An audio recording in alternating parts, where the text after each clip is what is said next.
All set? Cool beans. Let me grab, is it okay if I turn one of these chairs Yeah, around? absolutely. Okay. Yeah. Just so I'm not standing up like No, this looking no, down at that's you. no. Let's You're completely see. fine. Perfect. Okay. Alright. Okay. Is it started? Yeah. Okay. So if you could one more time just say and spell your name for me. Nathan Barrett, Nathan Barrett. Alright. And how long have you been on the County Board of Supervisors? Since January of last year, I was a Biloxi City Councilman for 2 terms prior to this. Gotcha. Okay. Well, so overall, I guess specifically in Biloxi and in Harrison County, have you had any notable concerns over the past year that you guys have been kind of having to deal with? As far as concerns, as far as what, infrastructure? Yeah, I or would say what? just about anything, honestly. Any notable concerns that you guys have been kind of seeing Well, around? you know, the big task is always infrastructure because we're the fastest growing area in Mississippi, and with growth comes growing pains, and that means having to expand infrastructure, and the cost of infrastructure is very expensive. And so that's our biggest concern is expanding our infrastructure, and then also growing in areas that we see future growth, getting out in front of it and expanding that infrastructure prior to the growth. Okay. And now for the infrastructure, would you say that's like roads, water systems, Roads. housing? Well, in Harrison County, we don't own water and sewer. The Harrison County Utility Authority does. And so we don't actually do that work. The Harrison County Utility Authority does. So with us, it's going to be roads, bridges, drainage, that type of things. Okay. So, with that past year, with those growing pains, have you guys done anything within the past year, any kind of projects to kind of Yes, work we on have that? multiple projects going on pretty much all the time. Okay. So then aside from infrastructure, I guess, just right off the bat, if you had to bring up 5 different things to the state legislative session upcoming in January, what would you bring to the table? Well, we have all kinds of things going on in Harrison County. One is we Parks and Recreation is a big deal in Harrison County, being where we're located. We have a huge indoor pickleball facility that we're working on right now. That's going to be one of our asks for the state legislature this year. We also have a major intersection off of Highway 49 and West Wortham Road where there's an explosion of growth. And so we're asking for some several $1 million to help expand that intersection. The Isaiah Fredericks Park in Gulfport is another that we're going to be asking for some assistance on. And so that's just 3 right off the top of my head. I gotcha. So have you guys been looking for like any kind of grants or stuff to fund those? I know you said you'd be asking for some money to kind of fund Yeah, it. we do a combination of state assistance, federal assistance, and grant money. And we have a grant writer that applies for whatever's available out there. Of course, we use the ARPA money, BP money, and things like that. We apply for all that. Okay. And now, do you guys qualify, I know probably closer to the coast, but on Harrison County in general, do you guys qualify for any of the BP oil funds that have been coming into the state? Yes, we get those. We get BP money annually. Annually. Okay. Yes, gotcha. ma'am. Excuse me. So then, I'm trying to think of what else to ask you. We've done more of the cities than we've done the counties so far. So then what about, I guess I asked about concerns, what about any notable improvements? Have you guys finished any projects or Yes, anything? just in my district, which is District 5, and I'm located Biloxi, and a large portion of Biloxi, the eastern portion of Gulfport, and then everything north of that all the way to Stone County. We've paved over 40 roads in the last year and a half. Right now we're paving one of the largest roads in the district, Blackwell Farm Road, which splits District 1 and District 5 right down the middle. And it's over 7.5 mile road that's in the process of being paved now.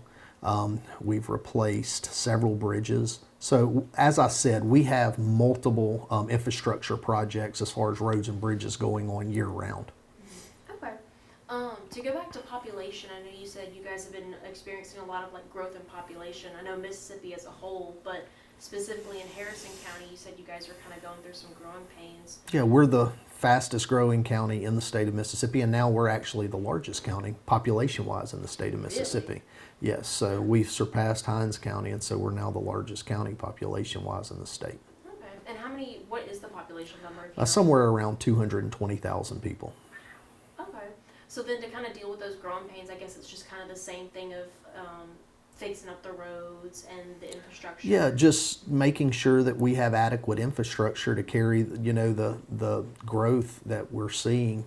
A lot of rural areas, we've seen a lot of residential growth, and those roads were not intended for the amount of traffic that they're seeing. So we're having to widen roads, completely build new roads, and all kinds of different issues that we're facing because of the growth. Okay. To kind of pivot over into taxes, I know that's not the exact same. I know Mississippi implemented the internet tax about, I think it was a year or two ago. Has, I guess, Biloxi or, Harrison County as a whole, have they seen any kind of benefit from the internet tax? To be honest, I do not know. Gotcha. That's okay. You're good. I'm not gonna lie and get caught on camera, but That's okay. I do not know the answer to that. Okay. I don't know. That's all good. I've just kind of been asking everybody because, like I said, I'm from Alabama, so I'm not 100%. Yeah, and I know a lot about municipalities as well. I served on the Biloxi Council for 2 terms, and we do a lot of interlocal agreement work with the municipalities in Harrison County. We have 5, Biloxi, Gulfport, D'Iberville, Pass Christian, and Long Beach. And the largest portion of our population in Harrison County lives in those 5 municipalities, about 77% of our people. Wow. Okay. Well, then I guess to go off of that topic and kind of go back to the community focus, with these projects and things that you guys are kind of working on, have you guys seen any kind of community reactions from, the projects being worked on or the projects that have been kind of pushed out into the public, just to kind of give people an idea of what's going on? So we see 2 things. For the areas that the people that live in those areas are seeing this progress, they are very thankful. And then on the other hand, the areas that need it, that we haven't had the opportunity to get into and make the improvements that are needed yet, we hear a cry for help from those people, because they're having to leave early to take their kids to school and to go to work and stuff because of the traffic being backed up and stuff on some of these roads that, like I said earlier, aren't intended for the amount of traffic that they're seeing. Okay, well then in that case, we've kind of asked this to everybody. What would you say, for those people that are thankful, it's all, great, and then the people who are kind of, looking for that same, those same improvements in their areas, what would you say would be the best way for them to kind of help you guys, whether that be getting funding from the state or just kind of voicing, hey, we need this over here? What would you say would be the best way for them to kind of communicate that? Well, just let us know what your concerns or needs are. Our board is very open to suggestions, and we're working hard to try to improve those areas. We spend a lot of time in Jackson during the session begging for money, and also going to DC and asking for help on projects and stuff as well. And so we're actively working to address the issues. We are working from behind the 8 ball a little bit, just to be honest, from the amount of growth that we've seen in such a short period of time. The resources are just not there to redo every road at the same time that needs it. And so with the cost of it, we are efficiently as possible addressing each one of these needs on a worst case scenario, and trying to get as much of it done as quickly as possible. Gotcha. Okay. Well, then to kind of go back, pivoting back to like the legislative session itself, I know I believe it's January 6th. Do you guys have anything specific that y'all are going to ask for, whether that be resources or funding for any upcoming projects? We have multiple things that we will be asking for. Okay. Would you be okay if I asked about them? What's that? Like, would you be okay if I asked what Yeah, lots of roads. We have lots of roads that need to be widened, expanded. We are going to be asking for projects throughout the district. One of them, as I said before, will be the recreation facility, indoor recreation facility on DeBees Road, the Isaiah Fredericks recreation facility in Gulfport. We'll be asking for the expansion of the West Wortham Highway 49 intersection, money for that. completing Blackwell Farm Road, which is the road that I mentioned that's about 8 miles long, that there's been tons of growth around that. And so we'll be asking for multiple funding sources for multiple projects. And we know that we're not going to receive everything we ask for, but we're thankful for what we get, and we're, working very hard to utilize those funds in the best way possible. Okay. Yeah, absolutely. I say you look like you have a couple of questions. I only have two. Just two so far. And you gotta ask. Okay, so if funding falls short, which projects or services will be most impacted, and do you know how the county will maneuver and get these funds? Well, one of the things that the county has going for us is we have a very big reserve in, we're not operating on a shoestring budget. We're in a very good place financially. And so on projects where funding does fall short, when we're talking about federal and state money, we do have the assets to meet the needs on the critical projects. And what resources do you want the legislator to prioritize for growing counties like Harrison? We would like to see a partnership on roads and bridges mainly. It's impossible for us, as I said before, to go in and widen and do all the infrastructure work that's needed at one time. It's not feasible to do. And even from a state funding standpoint, that's not feasible to do. But to have a partnership on some of this, that the larger scale projects, is something that is definitely needed and something that we appreciate greatly coming out of Jackson. Have you had any community reactions to the roads and things like that, since those are prioritized? Yes, we do. We hear about it daily, especially in the areas where we're experiencing those growing pains. The inconvenience of traffic, the width of the roads with the amount of traffic and things like that. So I wanted to pivot back to the partnerships. Do you guys have any ideas on maybe who you'd like to partner with, or have you? As far as legislators? Yeah, I guess legislators. Yes, and we have a great group of coast legislators, and I was with several of them this morning, our senators and our House representatives across the county. We have a great relationship with them, and what we do is we go up at the beginning of session, we sit down with them, we spend time with them, we let them know what our wants are, and then they sort of take that and they prioritize that, and then they work hard for us to try to get us as much of that as they can. And we understand that we can't get everything we ask for, because the money that's coming out of Jackson has to be spread across the whole state. But we are appreciative of their partnerships and the hard work that they do to get us what we can get down here on the coast. Okay. I'm trying to think. Is there anything so far that I haven't asked you yet that you think would be worth mentioning? I mean, we have a lot of things going on right now, which this has nothing to do with the state, but we are in the middle of starting a $50 million beach restoration project. We have the largest man-made beach in the world, 26 miles long, from Pass Christian all the way to the Ocean Springs Biloxi Bridge, basically.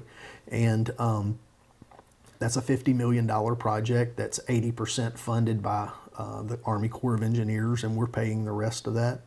And what that does is it's supposed to be done every 10 to 15 years. And so you'll see the beach widened, new sand and all of those type things.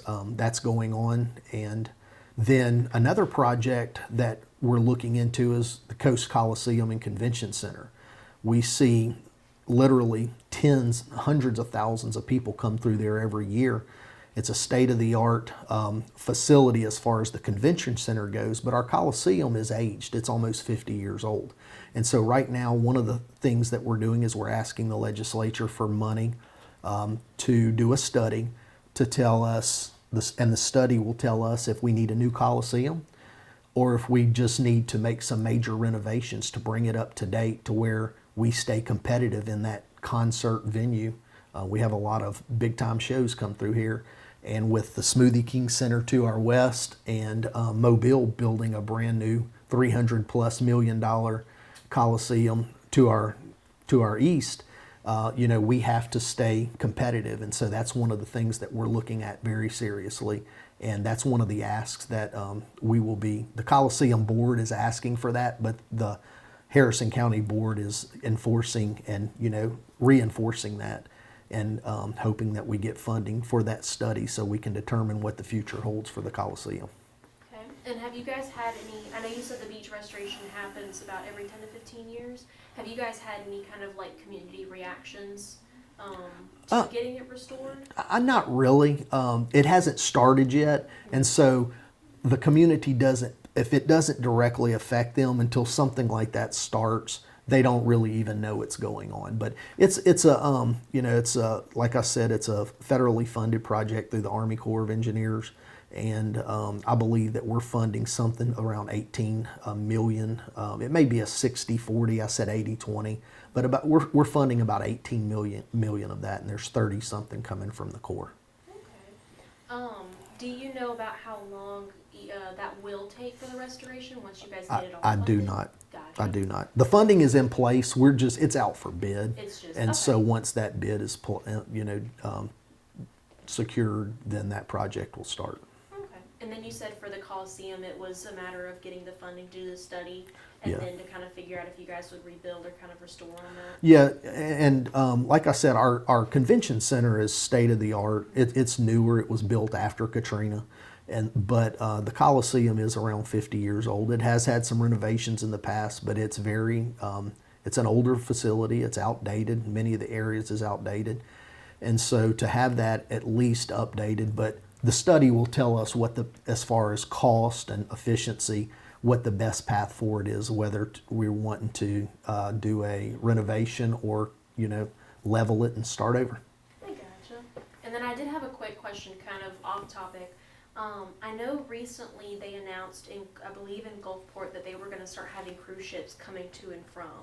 I don't know if that was 100% decided, or if you would know much about that. That's not happening, to my understanding. Okay. The only time that happens is if something happens in the port in Mobile or New Orleans.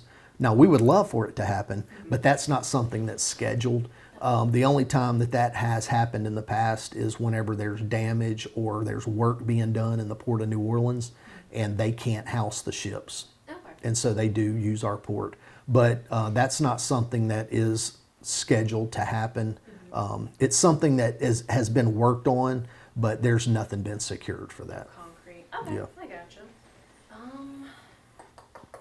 Do you have any more questions that you might have added on? I think that might be everything, if you think that we kind of covered the Yeah. general synopsis of it. So Yeah. I guess overall, how are you feeling for the upcoming state legislative session? I feel good. Like I said, I was with some of the legislators this morning and had dinner with several of them a couple of weeks ago. And last year, we didn't really get any funding out of Jackson. No one did. And so we're optimistic that this year will be a different story, and we'll be able to get to work on some major projects because of it. Okay. Well, I think that's about all we had, honestly. Yeah. I feel like I feel bad that we didn't keep you for as long as we said we would, but You're fine. let's see. Is that good on there? Yeah.